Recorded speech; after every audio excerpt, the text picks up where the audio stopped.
ഇന്ത്യയെ സ്നേഹിച്ച വിദേശികൾ എന്ന പരമ്പരയിലെ രണ്ടാമത്തെ വീഡിയോ ഡോക്ടർ വില്യം കേറി, ആധുനിക മിഷണറി പ്രസ്ഥാനത്തിൻ്റെ പിതാവ് എന്നാണ് ഡോക്ടർ വില്യം കേറിയെ ലോകം വിശേഷിപ്പിക്കുന്നത്. ഇംഗ്ലണ്ടിലെ ഒരു സാധാരണ കുടുംബത്തിൽ 1761 ഓഗസ്റ്റ് 17 വില്യം കേറി ജനിച്ചു.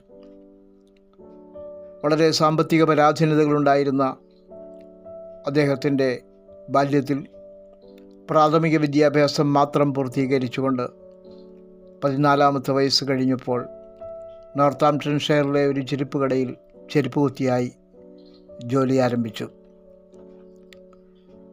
വില്യം കേറി വായനയിൽ അതീവ താല്പര്യമുണ്ടായിരുന്ന കുട്ടിയായിരുന്നു. അക്കാലത്ത് ഗ്രീക്ക്, ഫ്രഞ്ച്, ഡച്ച് ഭാഷകൾ താൻ സ്വയം ഹൃദിസ്ഥമാക്കി. അജ്ഞതയുടെയും അന്ധവിശ്വാസങ്ങളുടെയും അനാചാരങ്ങളുടെയും ഇരുൾ മൂടിയ ഇന്ത്യൻ ഗ്രാമങ്ങളിലേക്ക് ഒരു മിഷണറിയായി പോകുക എന്നത് വില്യം കേറിയുടെ സ്വപ്നമായിരുന്നു. വില്യം കേറി തൻ്റെ ഭാര്യയും 2 മക്കളുമായി സുഹൃത്തുക്കളോടൊത്ത് 1793 നവംബർ 11 കൽക്കട്ടയിൽ തുറമുഖത്തിൽ ഒരു ഡാനിഷ് കപ്പലിൽ വന്നിറങ്ങി. വിവിധ ഭാരതീയ ഭാഷകളിൽ ദൈവവചനത്തിൻ്റെ വെളിച്ചം വിതറുവാൻ ദൃഢപ്രതിജ്ഞയെടുത്തുകൊണ്ടാണ് വില്യം കേറി ഇന്ത്യയിലേക്ക് വന്നത്. ആ ലക്ഷ്യത്തിൻ്റെ പൂർത്തീകരണത്തിനായി 1800 സെറാംപൂർ മിഷൻ പ്രസ് അദ്ദേഹം സ്ഥാപിച്ചു. അച്ചടി, ഭാഷ, സാഹിത്യം, പത്രപ്രവർത്തനം, വിദ്യാഭ്യാസം, ബാങ്കിംഗ്, സാമൂഹ്യ നവോത്ഥാനം, ഇങ്ങനെ ഒരു പുരുഷായുസ്സിൽ ചെയ്തു തീർക്കാൻ കഴിയാത്ത വലിയ കാര്യങ്ങളാണ് അനായാസം വില്യം കേറി തൻ്റെ ജീവിതത്തിൽ ഇന്ത്യയിൽ ചെയ്തു തീർത്തത്. ദൈവത്തിൽ നിന്ന് വൻകാര്യങ്ങൾ പ്രതീക്ഷിക്കുക, ദൈവത്തിനായി വൻകാര്യങ്ങൾ ചെയ്യുക എന്നതായിരുന്നു അദ്ദേഹത്തിൻ്റെ ജീവിത ദർശനം.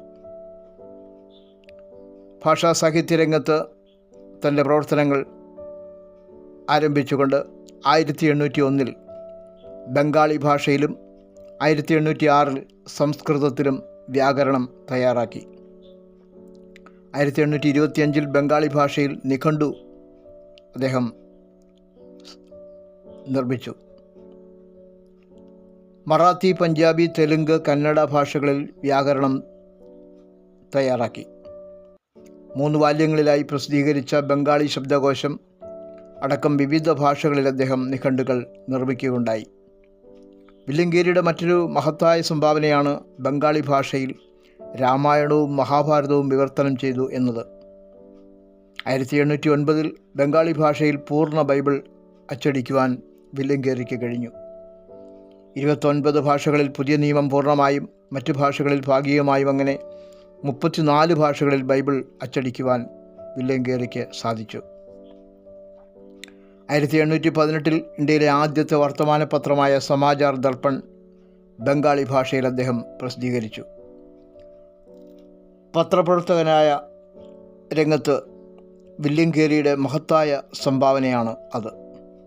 മറ്റു ചില ഭാഷകളിലും പത്രപ്രവർത്തനം തുടങ്ങുവാൻ കേറിക്ക് കഴിഞ്ഞു.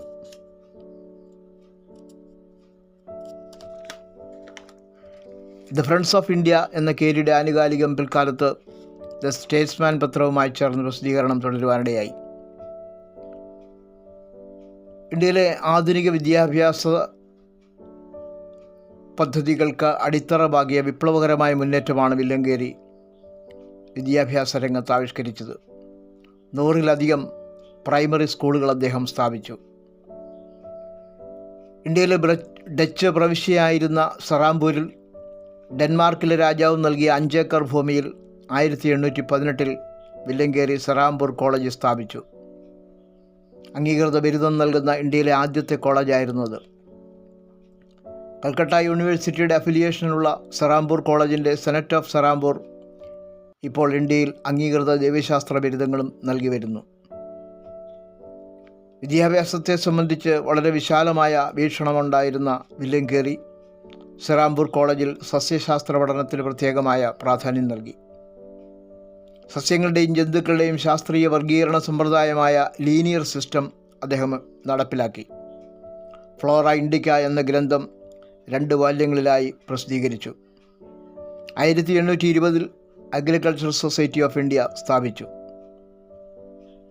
സാമൂഹ്യരംഗത്ത് വില്യം കേറിയുടെ സംഭാവനയെ ഇരുട്ടിൽ നടന്ന ജനം വലിയൊരു വെളിച്ചം കണ്ടു.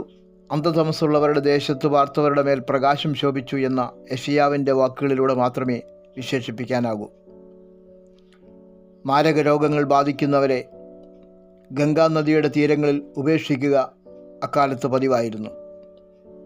കുഷ്ഠരോഗികളെ ചുട്ടുകൊല്ലുന്ന സമ്പ്രദായവും അന്നുണ്ടായിരുന്നു.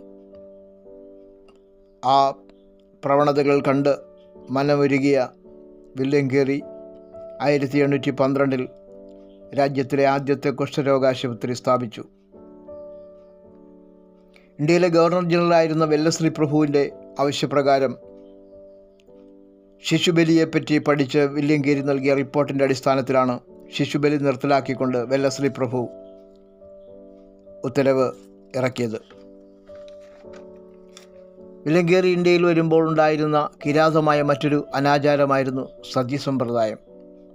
1799 തൻ്റെ കൺമുമ്പിൽ ഭർത്താവിൻ്റെ ചിതയിൽ വെന്തു മരിക്കുന്ന ഭാര്യയുടെ ദയനീയമായ കാഴ്ച കേരിയെ അത്യധികം വേദനിപ്പിച്ചു.